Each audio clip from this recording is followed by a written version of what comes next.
I did not consider myself a poet. To be able to actually go somewhere and like say without bursting out into laughter, you know what I'm saying, I'm a poet, and just leaving it at that. Like I never even considered that, like until I moved to Albuquerque.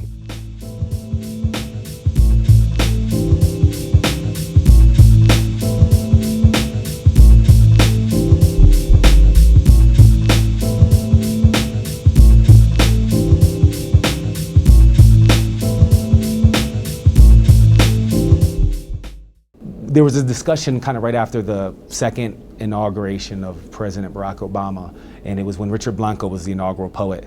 And the first conversation was kind of what typical American, generally uninformed discussion about how gay he was and how brown he was. And once we got over that, or the media let us get over that, right, we actually had a deeper discussion about, so why do you even have an inaugural poet?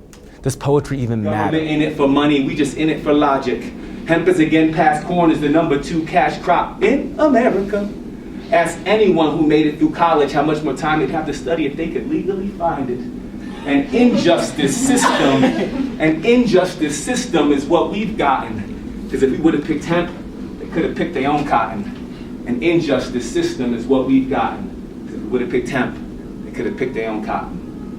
The idea that poetry is dead might be a machination of publishers who see declining book sales.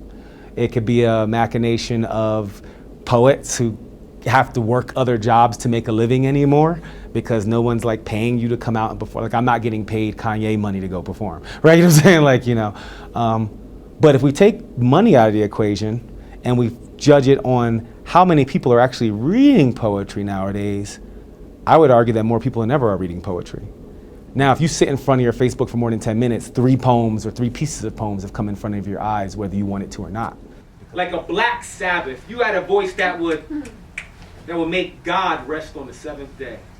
Just like God patting himself on the back at the sound of you we admire.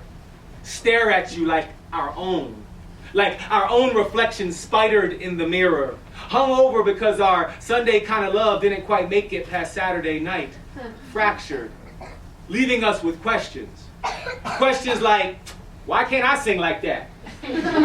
Questions like, I thought she was in recovery. Questions like, why does it seem like the most broken lives give us the most solid voices, the most complete, most whole, most holy voices? Jamesetta Hawkins, a name only a teenage mother could love, and she did. You and Jesus had more in common than single mothers and invisible fathers. Called your mom the mystery lady. And imagine they probably thought the same thing about Virgin de Guadalupe and her kid with the immaculate childhood. Like I know what I'm doing is impacting people in different ways because of how I look and because of who I am. I think the challenge is to use that for good and not for bad. There's certainly, like I'm not gonna pretend there's no personal gain involved. Like this whole position is a blessing for me to get it early in my career, but at the end of the day, hopefully I'm changing other people's perceptions of what a poet laureate could be. The U.S. Poet Laureate gets a stipend of about $40,000, I think now, $45,000. That's their like stipend, and then they get an office at the Library of Congress.